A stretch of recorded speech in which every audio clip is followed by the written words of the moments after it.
আসসালামু আলাইকুম ওয়া রাহমাতুল্লাহি ওয়া বারাকাতুহু ইন্নাল হামদালিল্লাহি রাব্বিল আলামিন ওয়াস সালাতু ওয়াস সালামু আলা রাসূলিহিল কারীম আম্মা বা'দ। পবিত্র মাহে রমজান উপলক্ষে বাংলা টিভির নিয়মিত আয়োজন দারুস সুন্নাহ ইন্টারন্যাশনাল মাদ্রাসা নিবেদিত কল্যাণময় সাহরি অনুষ্ঠানে আপনাদের সবাইকে আমন্ত্রণ জানাচ্ছি আমি মুফতি মোহাম্মদ সিদ্দিকুর রহমান সরকার। দর্শক, আশা করি সকলে ভালো আছেন, সুস্থ আছেন, এই কামনায় শুরু করছি আপনাদের প্রিয় অনুষ্ঠান কল্যাণময় সাহরি। দর্শক, আজ কথা বলবো পাক ভারত উপমহাদেশে ইসলাম প্রচারে আউলিয়া কেরামগণের ভূমিকা। এ বিষয়ে যারা কথা বলবেন, চলুন তাদের সাথে আপনাদের পরিচয় করিয়ে দিই।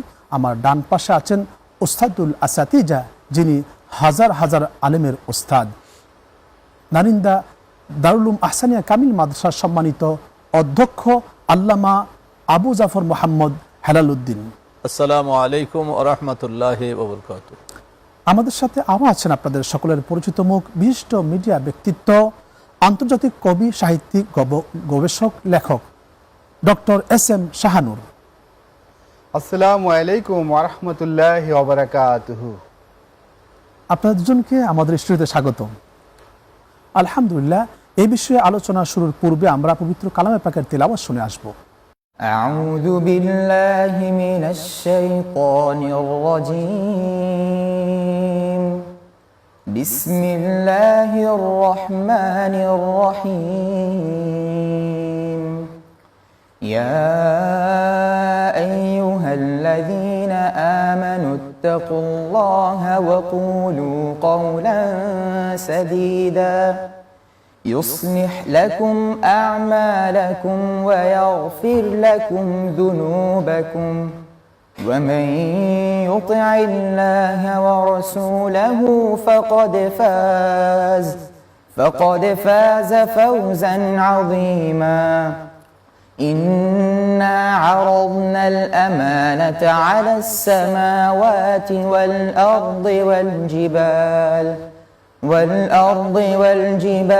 فأبين أن يحملنها وأشفقن منها وحملها الإنسان إنه كان ظلوما جهولا. ليعذب الله المنافقين والمنافقات والمشركات ويتوب الله على المؤمنين والمؤمنات وكان الله غفورا رحيما. صدق الله العظيم. আলহামদুলিল্লাহ, আমরা অত্যন্ত সুললিত কণ্ঠে কালামে পাকের তেলাওয়াত শুনলাম। দর্শক, আজ কথা বলবো পাক ভারত উপমহাদেশে ইসলাম প্রচারে আউলিয়া কেরামদের ভূমিকা। আমরা শুরুতে যাচ্ছি আমাদের প্রবীণ আলেমে দ্বীন আলহাজ হজরত মাওলানা মুফতি আল্লামা আবু জাফর মোহাম্মদ হেলালুদ্দিন হাফিজাহুল্লাহর কাছে। আউলিয়া কেরামদের সম্পর্কে আল্লাহ এবং তার রাসূল কোরআন সুন্নাহ কি বলেছেন? নাহমাদুহু ওয়া নুসাল্লি ওয়া নুসাল্লিমু আলা হাবিবিহিল কারীম। সম্মানিত উপস্থাপক মহোদয়, আপনাকে অসংখ্য ধন্যবাদ। বাংলাদেশের প্রেক্ষিতে তথা পাক ভারত উপমহাদেশের প্রেক্ষিতে এমন একটা গুরুত্বপূর্ণ বিষয়ের অবতারণা করার জন্য। আউলিয়া কেরাম আল্লাহর নৈকট্যভাজন ব্যক্তিত্ব। আউলিয়া বলতে বলা হয় নৈকট্য সম্পন্ন ব্যক্তিকে আউলিয়া বলা হয়, যিনি বিশুদ্ধ ঈমান এবং বিশুদ্ধ আমলের মাধ্যমে আল্লাহর নৈকট্য হাসিল করে ফেলেন, তাকেই ওলি বলা হয়। বহু বচনে আউলিয়া বলা হয়। কোরআনে পাকের মধ্যে আল্লাহ পাক আউলিয়া কেরামের শানে যথেষ্ট সম্মানজনক শব্দ ব্যবহার করেছেন, আয়াত উল্লেখ করেছেন। আউলিয়া কেরামের শানে সূরার নামকরণ করেছেন। যেমন আমরা দেখতে পাই সূরা মরিয়ম, এটা উনি একজন মহিলা, হযরত ঈসা আলাইহিস সালামের আম্মা যান। তো উনি নবীর আম্মা হিসেবে উনি বেলায়েতের মকামে অভিষিক্ত, সেই হিসাবে ওনার নামে সূরার নামকরণ করে আউলিয়া কেরামের মর্যাদা আল্লাহ পাক স্পষ্টভাবে বুঝিয়েছেন। তেমনিভাবে সূরা ইউনূসের ৬২ নম্বর আয়াতের মধ্যে ৬২, ৬৩, ৬৪ এই তিনটা আয়াতের মধ্যে আল্লাহ পাক বলেছেন, আলা ইন্না আউলিয়া আল্লাহি লা খাউফুন আলাইহিম ওয়া লা হুম ইয়াহজানুন। বিশ্ববাসীকে শতকীকরণ করে আল্লাহ পাক বলছেন, হে বিশ্ববাসী, তোমরা জেনে রাখো, নিশ্চয় আমার আউলিয়া যারা হবে তাদের দুনিয়াতে কোনো ভয় নাই এবং তারা কোনো দুশ্চিন্তাগ্রস্ত হবে না। তো এখন আল্লাহ পাক যেহেতু তাদের সামনে এমন একটা মহা শুভ সংবাদ দিয়েছেন, মানুষ আউলিয়া কেরামদেরকে বোঝার, চেনার, কাছে যাবার চেষ্টা করবে, সেজন্য মানুষ যেন ভুল পথে পরিচালিত না হয়, এর পরক্ষণেই আল্লাহ পাক গাইডলাইন দিয়েছেন আউলিয়া কারা।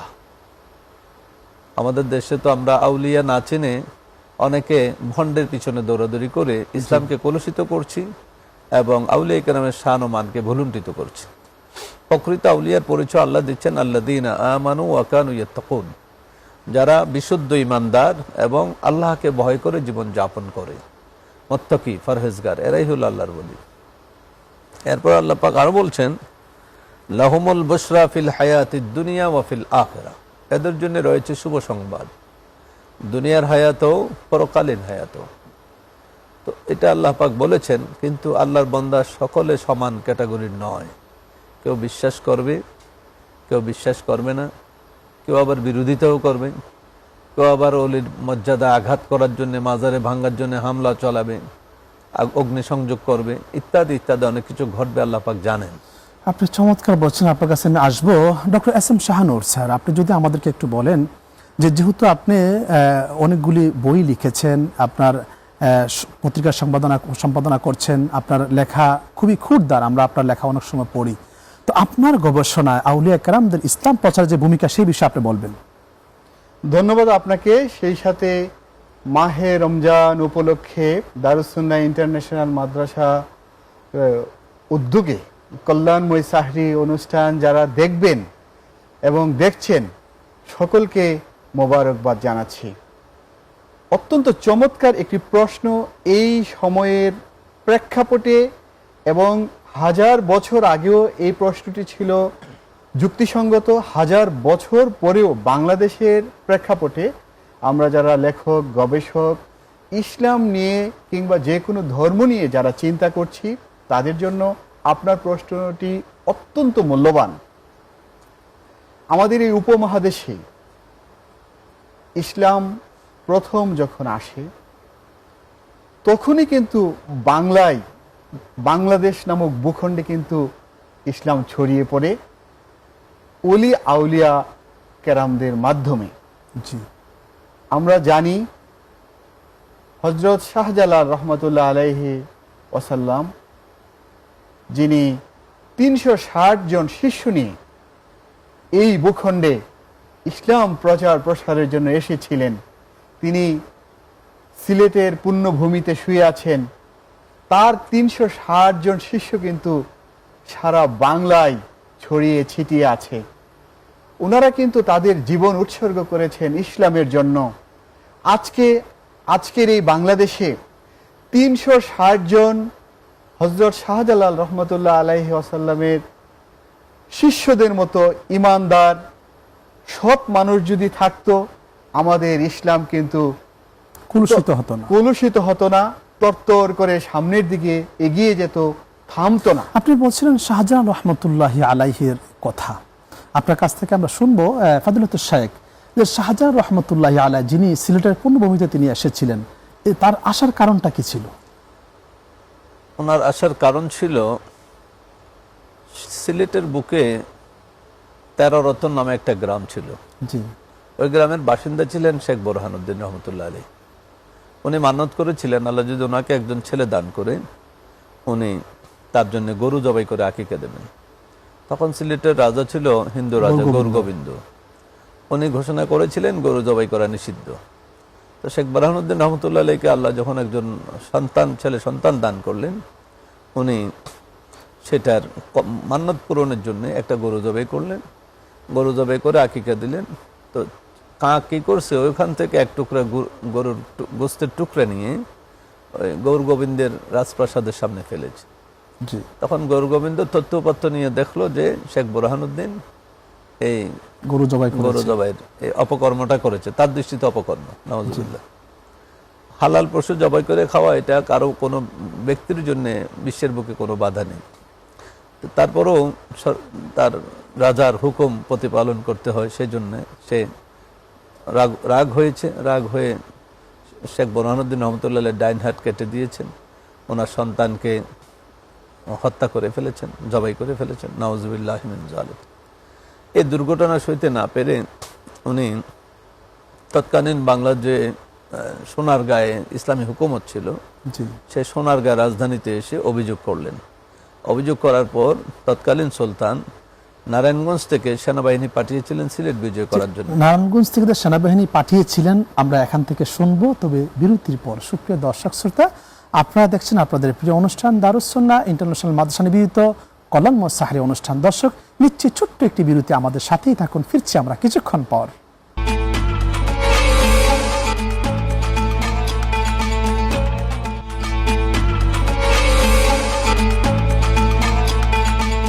আলহামদুলিল্লাহ, সুপ্রিয় দর্শক শ্রোতা, বিরতির পর ফিরে আসলাম আপনাদের প্রিয় অনুষ্ঠান দারুস সুন্নাহ ইন্টারন্যাশনাল মাদ্রাসা নিবেদিত কলম ও সাহরি অনুষ্ঠানে।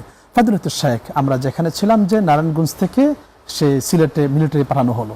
হ্যাঁ, সেনাবাহিনী পাঠানো হলো। তারা যখন সিলেটের পথে রওনা হলেন, তখন পাহাড়ি ভূমিতে তারা অগ্রসর হওয়ার পথে বাধার মুখে পড়লেন যে রাজা গৌর গোবিন্দের বাহিনী পাহাড়ের আড়ালে লুকিয়ে তীর নিক্ষেপ করে মুসলমান সৈন্যদেরকে নিস্তেনাবুদ করে দিলেন। জি ওই বাহিনী যখন পরাজিত হলো, সিলেট বিজয় করতে ব্যর্থ হলো, তখন শেখ বোরহানুদ্দিন রহমতুল্লাহ দুঃখ ভারাক্রান্ত হৃদয় নিয়ে উনি সেই দিল্লিতে, যখন মোগল সুলতান ছিল, সেই সুলতানের দিল্লি সালতানাতের সুলতানের কাছে গিয়ে অভিযোগ করলেন। দিল্লি সুলতান তখন দিল্লি থেকে বড় একটা বাহিনী প্রেরণ করলেন। তখন সাথে অনেক লম্বা ঘটনা, সংক্ষেপে বলতে হয়। সেখানে সাথে বাহিনীর সাথে সেদিন দিল্লিতে তখন ওলি ছিলেন খাজা নিজামুদ্দিন আউলিয়া রহমতুল্লাহ, মাহবুব ইলাহি যার উপাধি। জি ওনাকে বাদশা জিজ্ঞাসা করলেন যে বাংলা কিভাবে বিজয় করা যায়, সিলেট অঞ্চল। তখন তিনি বললেন, খাজা নিজামুদ্দিন আউলিয়া রহমতুল্লাহ বললেন যে আজকে রাত্রে দিল্লিতে তুফান হতে পারে। আপনার যত সেনাপতি আছে প্রত্যেক সেনাপতির রুমের মধ্যে মোমবাতি ধরিয়ে দিন। এই তুফানে যে সেনাপতির মোমবাতি নিভবে না, তার হাতে সিলেট বিজয় হবে। আল্লাহু আকবার। তখন ওভাবেই করা হলো। করার পর দেখা গেল নাসিরউদ্দিন সিফাসাল রহমতুল্লাহ, যিনি বর্তমানে চুনারু ঘাটে শায়িত আছেন, মহান ওলি, উনি ছিলেন একজন সেনাপতি দিল্লি সুলতানের। ওনার রুমের মোমবাতি নিবেনি, আল্লাহু আকবার। সেজন্য ওনাকে প্রধান সেনাপতি করে সাথে আল্লাহর ওলির কারামতে যাতে বিজয় লাভ করতে পারে শাহজালাল রহমতুল্লাহকে সাথী করে দিলেন। এরপরে এই বাহিনী বিজয় লাভ করলো। আমি আপনাকে আগে বলতেছিলাম যে আল্লাহর ওলিদের শান ও মান কেউ বুঝবে, কেউ বুঝবে না, কেউ অন্যায় অপরাধ করবে। কোরআনে পাকে সেজন্য আল্লাহ আগে ইঙ্গিত করে দিয়েছেন যে তোমরা বিশ্বাস করো চাই না করো। সূরা ইউনূসের 64 নম্বর আয়াতে, লা তাবদীলা লিকালিমাতিল্লাহ। আল্লাহু আকবার। আমার আউলিয়া ইকরামকে আমি যে শান ও মান মর্যাদা দিয়েছি, এটা কোনো পরিবর্তন হবে না। তোমরা মানলে তোমাদের লাভ, না মানলে তোমাদের ক্ষতি। কিন্তু আউলিয়া ইকরামের লাভ ক্ষতি কিছুই নেই, ওনাদের শুধু লাভই লাভ। আলহামদুলিল্লাহ, যালিকা হুয়াল ফওজুল আযীম। আল্লাহ পাক এই 62, 63, 64 নম্বর আয়াতের লাস্টে উপসংহার টানতেছেন এই কথা বলে যে ওলি হতে পারা, যালিকা হুয়াল ফওজুল আযীম, এটাই হলো একজন বান্দার জন্য সবচেয়ে বড় সফলতা। চমৎকার বলছেন ফাদিলুল শেখ। আপনার কাছে আমি আসবো। Doctor S M Shahnur sir, আপনি বলতেছিলেন যে শাহজালাল রহমতুল্লাহ আলাই তিনি ইসলাম প্রচারে আমাদের দেশে আসলেন। এরপর থেকে যদি আপনি বলেন যে আপনার যে জন্মভূমি যেখানে ব্রাহ্মণবাড়িয়া, সেখানে আল্লাহর কোনো ওলি আছেন কিনা, তার সম্পর্কে আপনার কোনো অভিমত আছে কিনা? ধন্যবাদ আপনাকে। উলিয়াগণ বাংলাদেশের কথা যদি আমরা বলি, বাংলাদেশের প্রতিটি জেলায়, প্রতিটি উপজেলায় কিন্তু উলিয়াগণ শুয়ে আছেন এবং তাদের বদৌলতে, তাদের পুণ্য কর্মের ফজিলতের কারণেই কিন্তু আমাদের মতো গুনাহগার বান্দা যারা আমরা ইসলাম পেয়েছি এবং আমরা এখনো এই শান্তিতে এই বাংলাদেশে বসবাস করছি। ব্রাহ্মণবাড়িয়ার সতরা দরবার শরীফে শুয়ে আছেন প্রফেসর আব্দুল খালেক রহমাতুল্লাহ আলাইহি, যার অসংখ্য কিতাবাদি রয়েছে। এর মধ্যে বিখ্যাত একটি কিতাব রয়েছে যার নাম সিরাজুস সালিকিন। আমি নিজেও পড়েছি কিতাবটি, অত্যন্ত চমৎকার একটি কিতাব। ব্রাহ্মণবাড়িয়ায় গেসুদারাজ কল্লা শাহ, যিনি হযরত শাহজালাল রহমতুল্লাহ আলাইহির একজন শিষ্য, শুয়ে আছেন। ব্রাহ্মণবাড়িয়াতেই মহিষবের দরবার শরীফে নাসিরনগরে শুয়ে আছেন হযরত দুদুমিয়া পীর সাহেব। ব্রাহ্মণবাড়িয়াতেই শুয়ে আছেন শাইখুল বাঙ্গাল সৈয়দ আবু মাসাকিন লাহিন্দি আল কাদিরি রহমতুল্লাহ আলাই। এ ধরনের অসংখ্য আল্লাহর খাঁটি বান্দারা কিন্তু ব্রাহ্মণবাড়িয়ার ভূমিতে ইসলাম প্রচার করেছেন, করে ঘুমিয়ে আছেন। আমি বলবো পীর অলি যারা ঘুমিয়ে আছেন তাদের জীবনে যে পুণ্য কাজ ভালো কাজগুলা করেছেন আমরা যেন এগুলো অনুসরণ করি, আমরা যেন নিজেদের কর্মের জন্য বিপদগামী না হই, এই আহ্বান রাখতে চাই। চমৎকার বলছেন ফাদিলাতুশ শাইখ। আল্লাহ সুবহানাহু ওয়া তাআলা কোরআনুল কারীমের ভিতরে শুধু অলি এবং আউলিয়া শব্দটা 44টি সূরার ভিতরে প্রায় 86 বার ব্যবহার করেছেন, এবং মুর্শিদ, প্রতি শব্দ মুর্শিদ বা হাদি এরকম আরো অসংখ্য শব্দ আছে, এবং অলি আউলিয়া শব্দটা এসম ফিল হিসেবে আল্লাহ তাআলা 137 বার ব্যবহার করেছেন। তো অলি এবং আউলিয়াদের গুরুত্ব, ফজিলত কোরআন হাদিসে অসংখ্য জায়গায় আল্লাহ দিয়েছেন, কিন্তু আমরা দেখি এই আউলিয়া কেরামদের এই যে সুমহান মর্যাদাকে তারা অনেকে এটাকে ধ্বংস করার জন্য তারা অনেকেই তাদের রূপ ধারণ করে, যাদেরকে আমরা বন্ড বিদআতি বলি। এই যে বন্ড যারা আউলিয়া কেরামদের সম্মান মর্যাদাকে তারা ধ্বংস করার জন্য যারা রূপ ধারণ করেছে, এই সকল লোক যারা, তাদেরকে কি আমরা মেরে ফেলবো নাকি তাদেরকে আমরা সংশোধন হওয়ার সুযোগ করবে, সেই ব্যবস্থা আমরা করে দিব? ধন্যবাদ আপনাকে গুরুত্বপূর্ণ প্রশ্নের অবতারণা করার জন্য। আসলে কাউকে সরাসরি মেরে ফেলার হুকুম ইসলামে নাই। জি, তাদেরকে আমরা মোটিভেশন করব, যারা কাউন্সেলিং করতে পারে, তারা কাউন্সেলিং করে মোটিভেশন করে ভাবান্তর ঘটাবো। যারা উলামায়ে কেরামের শান ও মানে আঘাত করে বা তাদের নাম ব্যবহার করে অপকৌশলে তারা নিজের স্বার্থ সিদ্ধির অপচেষ্টা চালায়, তাদেরকে আমরা যারা শরীয়ত সম্মতভাবে চলার চেষ্টা করি, যারা যে সমস্ত ভাইয়েরা আছেন আলেম ওলামা পীর মাশায়েখ, দেশে আইনকে আমরা শ্রদ্ধা করব বটে, তাদেরকে আমরা বোঝাবো, বুঝিয়ে তাদেরকে ইসলামের শরীয়তের পথে নিয়ে আসব। আর আপনার যে বিষয়ের অবতারণা করেছেন যে পাক ভারত উপমহাদেশে ইসলাম প্রসারে আউলিয়া কেরামের ভূমিকা, সেক্ষেত্রে বলতে হয় যে পাক ভারত উপমহাদেশে সর্বপ্রথম সাহাবায়ে কেরামের মাধ্যমে ইসলাম এসেছে একেবারে সংক্ষিপ্ত পরিসরে।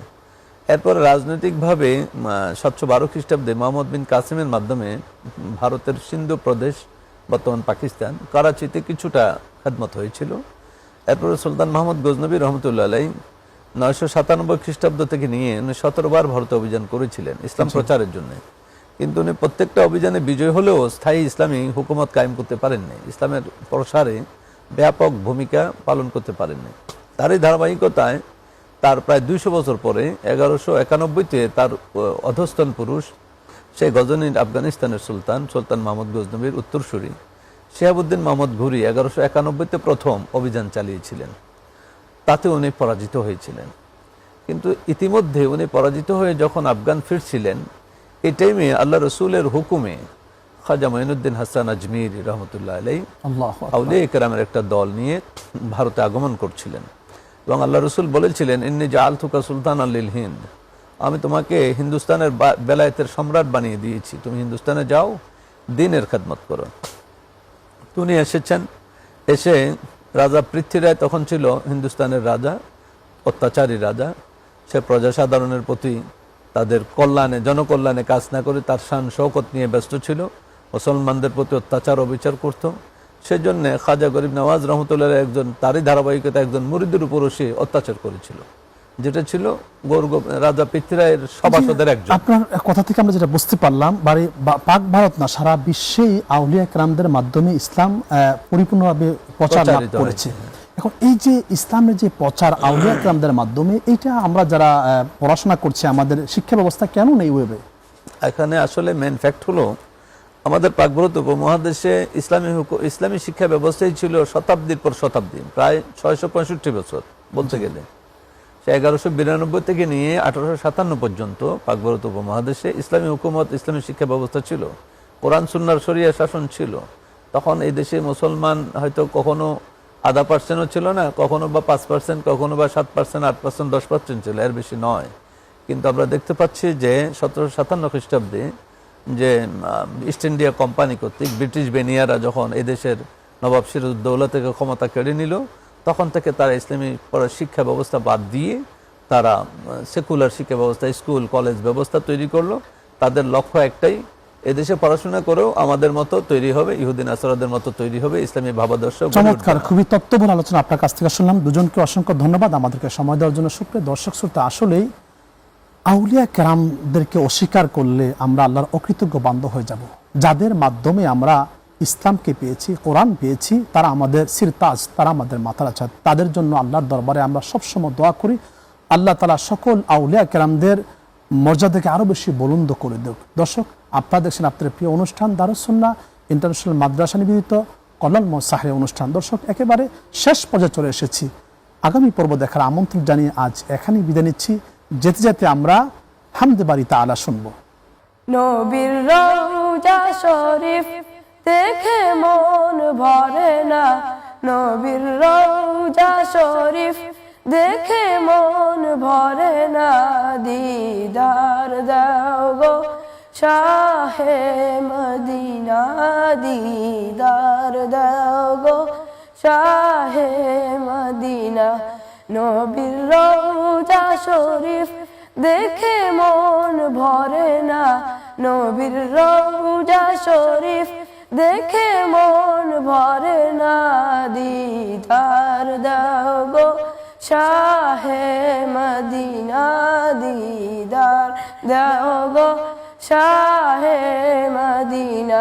ইয়া রাসূলুল্লাহ ইয়া হাবিবাল্লাহ, ইয়া রাসূলুল্লাহ ইয়া হাবিবাল্লাহ, ইয়া রাসূলুল্লাহ ইয়া হাবিবাল্লাহ, ইয়া রাসূলুল্লাহ ইয়া হাবিবাল্লাহ।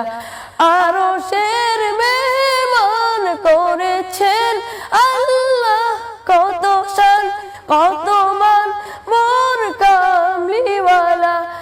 আরশের মেহমান করেছেন আল্লাহ, কত শান কত মান মোর কামলিওয়ালা। ও গো মদিনাওয়ালা করো করুণা, ও গো মদিনাওয়ালা করো করুণা, দিদার দাও গো শাহে মদিনা, দিদার দাও গো শাহে মদিনা। নবীর রওজা শরীফ দেখে মন ভরে না, নবীর রওজা শরীফ দেখে মন ভরে না, দিদার দাও গো শাহে মদিনা, দিদার দাও গো শাহে মদিনা।